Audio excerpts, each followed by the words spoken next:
Do you know what? asked Percy. What? Grunted Gordon. Do you know what? Silly. Said Gordon crossly. Of course I don't know what. If you don't tell me what is. The Fat Controller says that the work in the yard is too heavy for me. He's getting a bigger engine to help me. Rubbish. Put in James. Any engine could do it. He went on grandly. If you worked more and chatted less, this yard would be a sweeter, a better, and a happier place. Percy went off to fetch some coaches. That stupid old signal. He thought. No one listens to me now. They think I'm a silly little engine and order me about. Well, I'll show them. I'll show them.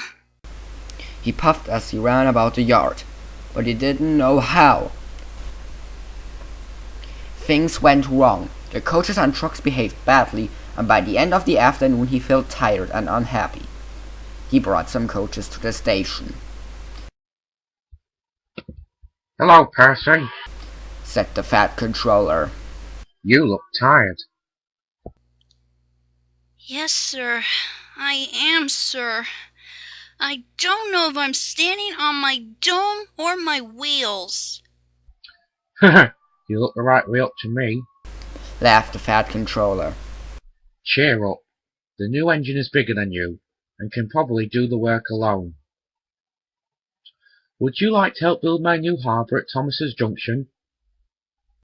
Thomas and Toby will help, but I need an engine there all the time."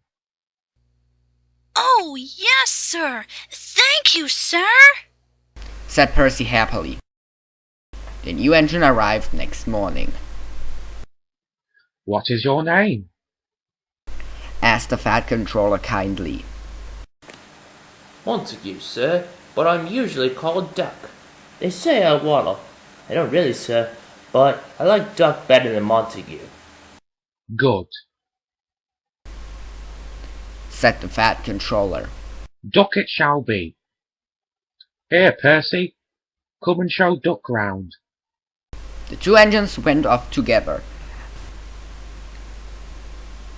At first the trucks played tricks, but soon found that playing tricks on Duck was a mistake. The coaches behaved well, thought James. Henry and Gordon did not. They watched Duck quietly doing his work. "He seems a simple sort of engine," they whispered. We'll have some fun. "Quick, quick!" They wheezed as they passed him. Percy was cross, but Duck took no notice. They'll get tired of it soon. He said. Presently the three engines began to order Duck about. Duck stopped. Do they tell you to do things, Percy? He asked. Yes, they do. Answered Percy sadly. Right. We'll stop that nonsense. He whispered something. We'll do it tonight. The Fat Controller had had a good day. There had been no grumbling passengers. All the trains had run to time, and Duck had worked well in the yard. The Fat Controller was looking forward to hot buttered toast for tea at home. He had just left the office when he heard an extraordinary noise. "Bother!" he said, and hurried to the yard. Henry, Gordon, and James were reaching and snorting furiously, while Duck and Percy clumsily sat on the points outside the sheds, refusing to let the engines in. "Stop that noise!"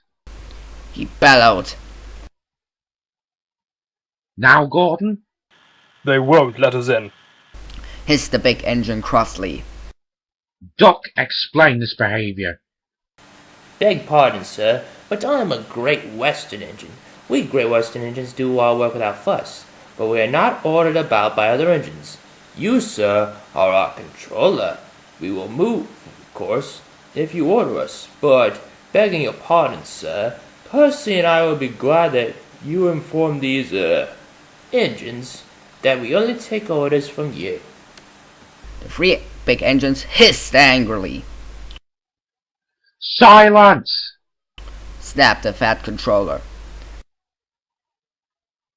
Percy and Duck, I am pleased with your work today, but not with your behavior tonight. You have caused a disturbance. Gordon, Henry, and James sniggered. They stopped suddenly when the Fat Controller turned on them. As for you, He thundered. you've been worse. You made the disturbance. Duck is quite right. This is my railway, and I give the orders. When Percy went away, Doc was left to manage alone. He did so easily.